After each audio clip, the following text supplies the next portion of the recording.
Well, this is a bird that was rescued out in the bay by one of our local tags, one of our local companies, and it must have been downed by gulls, or must have been really, really tired and just landed in the sea. And it's been rehabilitated. It didn't have any serious problems, so it just needed really some rest, some food, and it's on its way today. We've placed also a GPS on it to see its movements, and hopefully he'll do well in nature, back in the wild. And it's been a busy few days for the Raptor Unit. Just today there's been, I understand, 7 different birds have had to be rescued, and there's been more in recent days. Today we've had a very busy day. We've managed to rescue 7 birds which were down in the sea.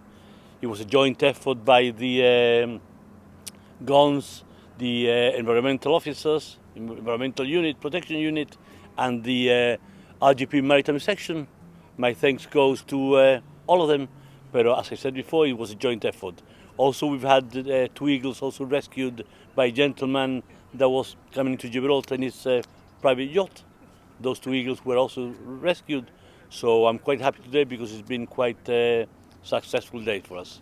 And what are the sorts of birds that are crossing at this time of year, and what obstacles do they face when they reach Gibraltar? You've mentioned the gulls already. Well, remember that Gibraltar is one of the main migration routes for birds going into Europe and backwards again. And the thing that's happening now, for example, is that birds are on migration and they're coming to the summer quarters to breed. And also at the same time, we have local Peregrine falcons nesting, wild Peregrine falcons, which are very territorial. Now, Peregrine falcons will attack any other birds that come through their territories, knocking them down. So there are 2 things, it's a catalyst, that happening, you join them together, and that's the problem that we're having now. It's not a man-made problem, it's a natural problem, but it's still a problem. And those birds get knocked down, and I've got to add that this is not something that's happening now. I mean, I remember finding my first injured short-toed eagle back in the 1970s. So every season it happens. The only thing is that now, for the best, there's media and people get to know about it more. But it's been happening for a very long time. And we are there, obviously, to pick up these birds, tend to their injuries, and put them back into the wild whenever we can. What should people do if they see an eagle or a vulture in distress? What's the best way to help?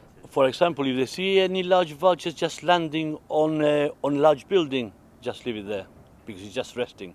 If you see it down in the middle of the road, contact us.